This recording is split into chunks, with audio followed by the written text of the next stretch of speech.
अस्सलामुअलैकुम, good morning. कैसी हैं सब? उम्मीद करती हूँ सब ठीक हैं। और जितने भी देखने वाले हैं मेरे, उन सबको मेरा सलाम। और अभी मैंने ब्रेकफ़ास्ट किया है और ब्रेकफ़ास्ट करवाया है और किया है। और ब्रेकफ़ास्ट करने के बाद सोचा थोड़ी सी सफाई सुथराई हो जाए, जो कि एज़ यूजुअल का काम है। तो अभी मैं वही जो है काम करना शुरू किया था मैंने। तो सोचा मैं अपने साथ साथ जो अपने फ्रेंड्स हैं उनसे भी मैं बात कर लूँ आज, और थोड़ी सी गपशप लगा लूँ। तो कमेंट सेक्शन में आप बताएं कि आप लोग क्या कर रहे हैं, कैसा दिन आज का आपका कैसा दिन गुज़रा। अब मेरे कुछ जो व्यूअर्स हैं वो नाइट टाइम देखेंगे मेरी वीडियो, कुछ मॉर्निंग टाइम में।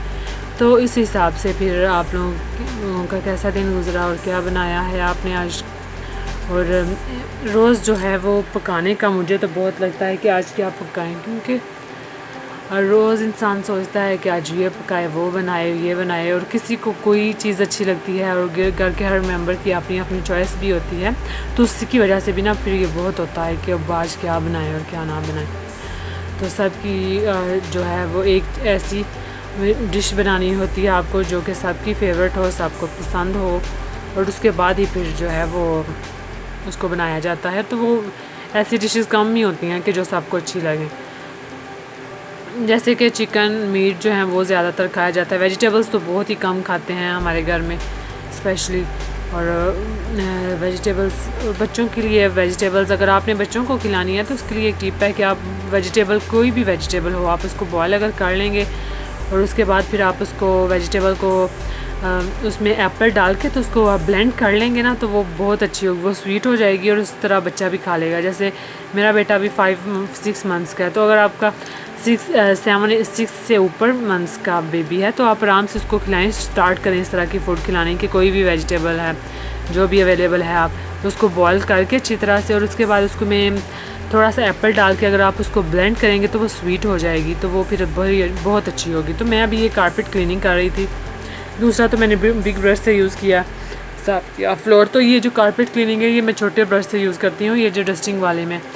तो ये इसी से बैठ के बड़ी इजीली और बड़ा अच्छी तरह से साफ़ हो जाता है। तो चेयर्स वगैरह को मैं पीछे हटा के तो वही कर रही थी मैं साथ साथ। और मैंने कहा जल्दी से आज ये भी काम, क्योंकि हर 3-4 दिन बाद इस तरह से कर लेते हैं। वैसे तो खड़े होकर ब्रश जो है वो मारती हूँ, चूँकि अब बैठ के तो बिल्कुल भी कपड़ा जो है ना वो फ्लोर पे वो थोड़ी देर के लिए बैठा जाता है, ज़्यादा देर तक नहीं बैठा जाता। तो इधर चूँकि ब्रशेज़ होते हैं और ब्रूम्स वगैरह होते हैं, तो खड़े होके ही आपको आदत उसी तरह की पड़ जाती है, तो वो फिर बहुत मुश्किल होता है बैठ के थोड़ी देर के लिए भी काम करना। तो अभी ये बस बैठ के अभी मैं ये कारपेट जो है वो कारपेट की क्लीनिंग कर रही थी। इस तरह से कारपेट क्लीनिंग के लिए काफ़ी स्प्रेज भी मिलती हैं इधर। जैसे मेरे रूम में जो कारपेट है वो मैं अक्सर ऐसे करती हूँ, वो स्प्रे अब चूँकि कोरोना वायरस की वजह से बहुत लिमिटेड ग्रॉसरी करते हैं, तो आप स्प्रे इस तरह की रख लें साथ, और उसको वो फोमिंग स्प्रे से एक मिलती है, उस स्प्रे को मैं कर देती थी और उसके ऊपर सारा तरीका लिखा होता था किस तरह से करनी है। और उसके बाद स्प्रे करने के बाद आप वैक्यूम कर लें उसको, या इसी तरह मैं तो ब्रश से ही साफ़ करती थी और वो बड़ा अच्छी तरह से जो है ना वो साफ़ हो जाता था। फिर मैं ऊपर गीला कपड़ा एक दफ़ा मार देती थी, और जब वो ड्राई हो जाता था तो मैं अपने जो मेरा रूम है यूजुअली उसमें तो मैं चादर वगैरह जो है वो रखती थी साथ में। तो अभी ये कारपेट क्लीनिंग के बाद अभी मैं जो कपड़ा है वो साफ़ कर रही हूँ फ्लोर पे लगाने के लिए। तो ये दूध वाला जो डब्बा था अभी आपने देखा, उसमें वो जो है ना डिटर्जेंट रखा हुआ है, सर्फ जो है वो रखा हुआ है उसमें, और इस तरह सिंक के नीचे छोटा सा कैबिनेट है उसमें रखा हुआ है। तो आराम से उधर से हम ले लेते हैं जितना भी हो अवेलेबल सिंक वगैरह साफ़ करने के लिए। ये सिमिलर का जिस तरह डब्बा देख सकते हैं हम, या फिर तो ये सिंक को मैं इसको एक दफ़ा वॉश करके सिंक को जो है ना मैंने ड्रेनर को थोड़ा ऑफ़ कर दिया था, और इसको मैंने कहा थोड़ी देर भिगो के तो ये पड़ा ही है। तो बाद में फिर मैंने वॉश करके तो इसको फिर फ्लोर पे लगाया।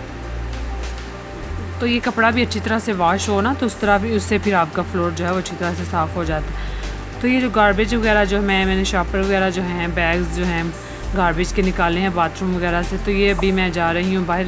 कंटेनर्स चूँकि इधर बाहर ही बड़े कंटेनर्स पड़े होते हैं, तो बिग कंटेनर्स में फिर इस तरह डाल देते हैं। तो जब गार्बेज कलेक्ट करने आते हैं तो वो कंटेनर्स को फिर आप रोड पे रखते हैं तो वो ले जाते हैं। इसी तरह के ना इधर बिग कंटेनर्स होते हैं।